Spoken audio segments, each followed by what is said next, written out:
இன்னைக்கு நடக்க போற போட்டி முக்கியமான போட்டி. இந்த போட்டியில தோல்வி அடைகின்ற அணி இந்த ஐபிஎல் தொடர வெட்டிய வழியில போகும், வெற்றி பெற அணி ஃபைனலுக்கு போகும். இதுல வைபவ் சூரியவன்சியா அல்லது ககிசோ ரபடாவா, இந்த ரெண்டு பேருக்கு இடையில தான் இன்னைக்கு பெரிய போட்டி இருக்க போகுது.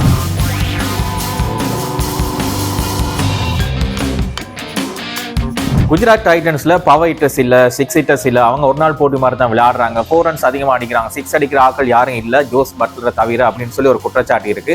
ஆனா இந்த போட்டியில அவங்க சிறப்பா விளையாண்டாங்கன்னு சொன்னா, ஜோஸ் பட்லர் திருப்பி ஃபார்முக்கு வரணும், அதே நேரத்துல ஜேசன் ஹோல்டர் ஃபார்முக்கு வரணும். இவங்க ரெண்டு பேரும் சிறப்பா விளையாண்டாங்கன்னு சொன்னா அதிகமான 6 நாங்க பார்க்கலாம். அதே நேரத்துல பந்து வீச்சை பொறுத்த வரையில குஜராத் டைட்டன்ஸ்ல எங்களோட ககிசோ ரபடா இருக்காரு, அதே போல முகமது சிராஜ் இருக்கார், ரஷீத் கான் இருக்காரு. இவங்க எல்லாம் சிறப்பா விளையாண்டாங்கன்னு சொன்னா குஜராத் டைட்டன்ஸுக்கு இந்த முறை ஃபைனலுக்கு போறதுக்கான வாய்ப்பு இருக்கு.